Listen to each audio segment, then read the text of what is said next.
nagsasalita. Asan ka? Hello?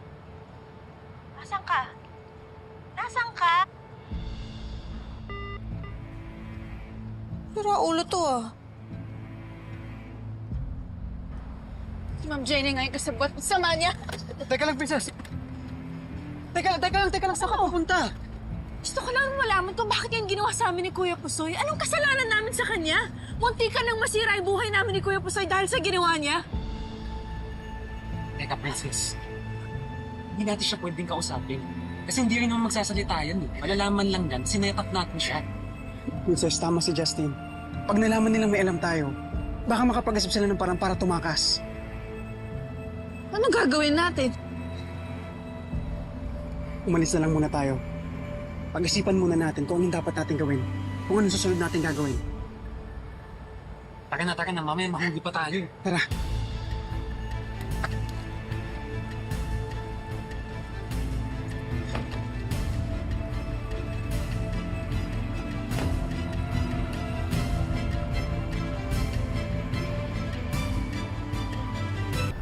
Ibig sabihin, si Jenny ang kumontak sa may-ari ng van.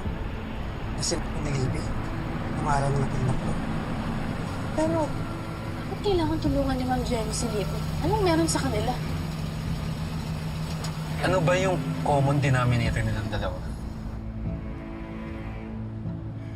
Si Miss Divina. Pinsan ni Miss Divina si Ma'am Jenny, tapos close din si Libby kay Miss Divina.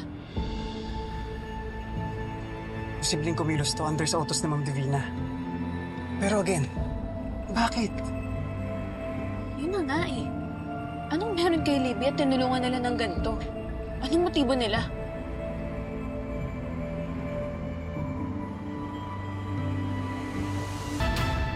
Kailangan nating masiguro na kasabwat nga si Miss Divina. Teka, hindi pa ba obvious yun? Kahit na, kailangan pa rin natin ng ebidensya. Tama si Princess Justin.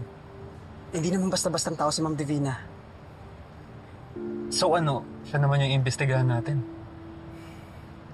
Parang gano'n na nga. Oras na may sapat na evidence na tayo.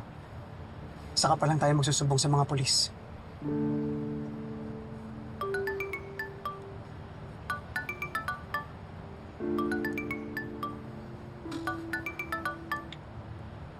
Ay, Na kailangan mo umuwi.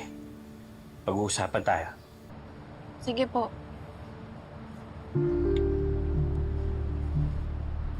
Pinapauwi na ako ni tatay.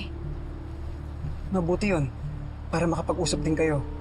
Malay mo this time, pakinggan niya na yung paliwanag mo. Baka nga mas maintindihan niya. Lalo na may natuklasan tayo. Mahalaga rin na malaman niya to.